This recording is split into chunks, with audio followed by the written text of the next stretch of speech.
Kalau mau menunggu sampai siap, maka kita akan menghabiskan sisa hidup kita hanya untuk menunggu. Oleh Lemony Snicket.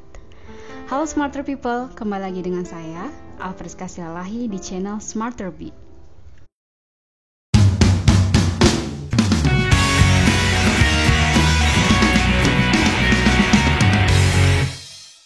Halo semua, kembali lagi di seri kuliah Fisika Dasar 1A. Hari ini kita akan melanjutkan topik sebelumnya, yaitu tentang dinamika. Nah, kita namai topik hari ini dinamika part 2. Adapun outline dari perkuliahan kita ada 3. Yang pertama, gaya gesekan, gaya hambat dan laju terminal, gaya melingkar, dan gaya sentripetal. 3 ini. Selanjutnya tujuan pembelajaran kita masih sama seperti sebelumnya, namun kita akan lebih banyak fokus di poin yang kedua. Kita baca sekali lagi ya. Yang pertama, mahasiswa mampu dalam menggunakan konsep dinamika untuk menyelesaikan masalah dinamika sistem benda titik. Yang kedua, mahasiswa mampu dengan tepat dan mampu secara sistematika yang benar dalam menyelesaikan gerak sistem dinamika, misalnya yang melibatkan katron licin, gaya pegas, dan keseimbangan sistem. Oke, kita sudah bahas ya sebelumnya bahwa dinamika itu merupakan analisa gerak suatu benda yang memperhatikan asal atau penyebab benda tersebut bergerak. Jika pada kinematika benda itu bisa bergerak sendiri, maka kita tidak perlu kenapa benda itu bergerak, cukup hanya dihitung bagaimana perubahan posisi, kecepatan, dan juga perubahan kecepatannya. Oke? Atau yang dinamakan dengan percepatan. Nah, setelah itu kita tidak bahas lagi, cukup sampai di situ. Tapi dalam dinamika, kita harus analisa juga kenapa suatu benda itu bisa bergerak. Nah, ada salah satu gaya yang menyebabkan suatu benda bergerak atau diam, contohnya gaya gesekan.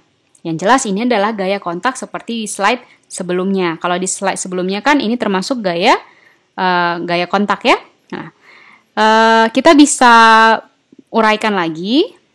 Nah, berdasarkan gaya kontaknya dengan benda lain ada 2 jenis gaya. Yang pertama gaya kontak, yang kedua gaya yang bekerja meskipun ada jarak penyebab gaya. Gaya kontak itu contohnya apa? Gaya gesek, gaya tegangan tali, gaya normal, gaya pegas, dan gaya hambat udara. Oke? Berarti sama seperti yang saya sebutkan sebelumnya. Nah, yang kedua adalah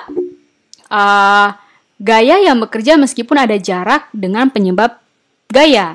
Berarti ada jarak, tidak langsung bersentuhan atau tidak langsung kontak dengan antara benda dan juga objek yang satunya lagi. Oke? Contohnya apa? Gaya gravitasi, gaya kolom, dan gaya magnet. Sebelumnya saya sudah jelaskan perbedaan keduanya ini di video sebelumnya. Tapi saya akan uraikan kembali. Contohnya gaya gravitasi, sebuah buah mangga jatuh dari pohon. Tidak ada jarak, tidak ada sentuhan atau tidak ada kontak sama sekali. Tiba-tiba buah mangganya jatuh dari tangkainya ke bawah. Ada space atau ada jarak, tapi buah mangga jelas-jelas real mengalami gaya oleh gaya gravitasi bumi. Seperti itu. Oke? Yang kedua gaya magnet. Kita bisa menggerakkan sebuah benda tanpa harus dia itu kontak gitu. Selanjutnya, gaya gesekan. Nah, gaya gesekan itu merupakan gaya sejajar saat suatu benda berinteraksi dengan permukaannya. Oke. Nah, kemudian arahnya bagaimana? Arahnya selalu berlawanan dengan arah gerak benda. Tolong ini diingat bahwa gaya gesek selalu berlawanan dengan arah gerak benda. Selanjutnya, gaya gesekan itu bisa kita bagi atau klasifikasi dalam 2 jenis. Yang pertama gaya gesekan kinetik dan yang kedua gaya gesekan statistik atau statik. Nah, gaya gesek kinetik ini merupakan suatu benda itu bergerak relatif dengan permukaannya. Berarti dia bergerak. Nah, rumus dari gaya kinetik ini atau biasa dituliskan juga selain F kinetik bisa juga dituliskan FK ya. FK sama dengan mu K dikali N. Di mana mu K itu adalah konstanta kinetisnya, sedangkan N-nya itu adalah gaya normal. Nah, sedangkan saat suatu benda relatif tidak bergerak dengan permukaan, maka gaya ini disebut gaya gesek statis.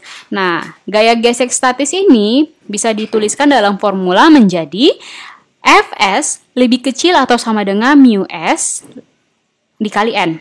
Jadi kalau misalnya lebih besar itu bagaimana, Bu? Ya sudah tidak statis lagi karena bendanya sudah relatif akan bergerak. Tapi kalau misalnya masih sama, maka itu masih dalam kategori statis. Oke, sama atau lebih kecil seperti itu.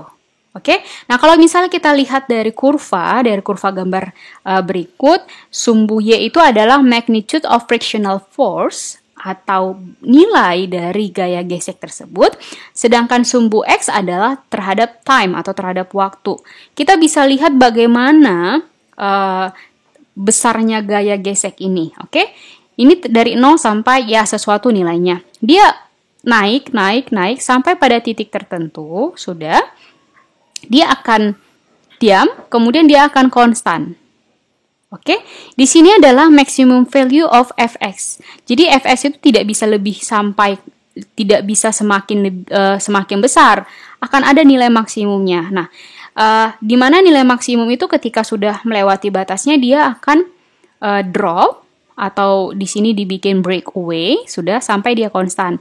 Contohnya itu seperti ini, kalau misalnya mobil itu bisa berjalan di jalan, itu karena ada gaya gesek antara ban dan jalan.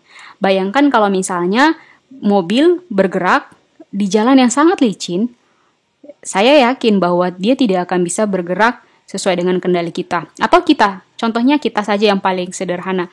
Ketika kita berjalan dengan menggunakan suatu alas kaki yang tidak ada bunganya, tidak ada bunga alasnya, sepatu itu kan pasti ada bunganya ya, yang membuat ia kasar. Kemudian kita berjalan di tempat yang sangat licin, misalnya es gitu kan, sudah pasti kita akan sangat terpleset, ya kan?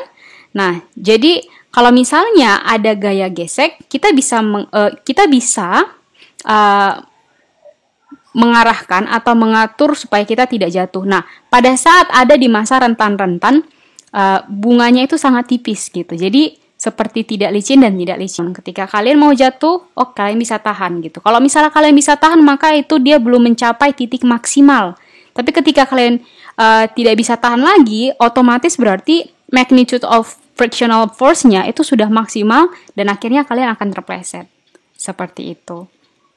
Nah, ini rumusnya bahwa FK itu selalu lebih kecil daripada FS ya. Makanya FS itu nilainya, kalau misalnya ada soal diketahui FK-nya itu adalah 0,5 misalnya kan, mu K-nya itu 0,5, sedangkan mu S-nya itu adalah 0,9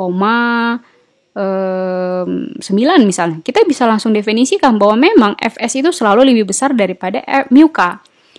Mu K itu selalu lebih kecil daripada mu S dan dan juga linear dengan FK itu selalu lebih kecil dengan Fs. Oke? Jadi kita simpulkan kembali bahwa memang FK lebih kecil daripada Fs dan mu K lebih kecil daripada mu S.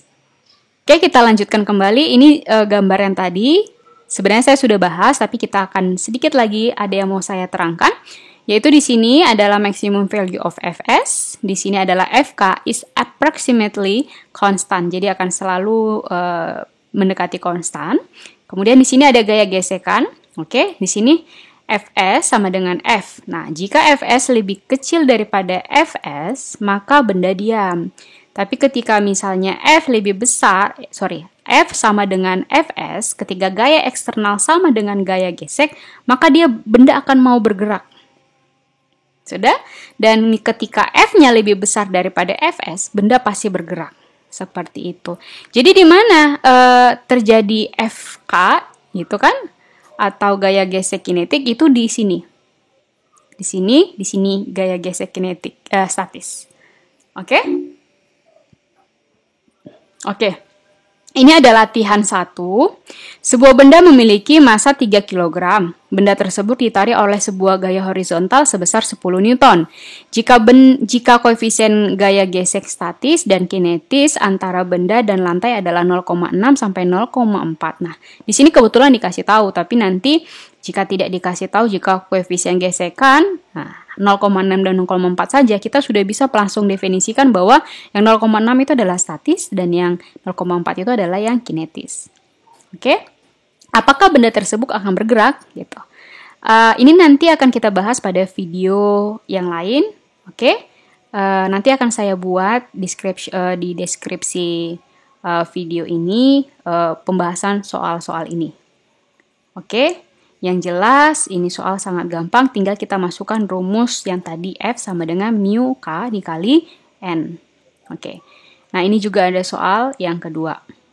Oke. Nah, ini ada latihan yang kedua, sama juga, tapi ini pada bidang miring. Halo Smarter People, bagaimana video hari ini? Semoga semua penjelasan saya itu bisa tersampaikan dengan baik dan juga bisa dipahami dengan baik oleh masing-masing mahasiswa ya. Oke, sampai ketemu lagi. Thank you, Smarter People.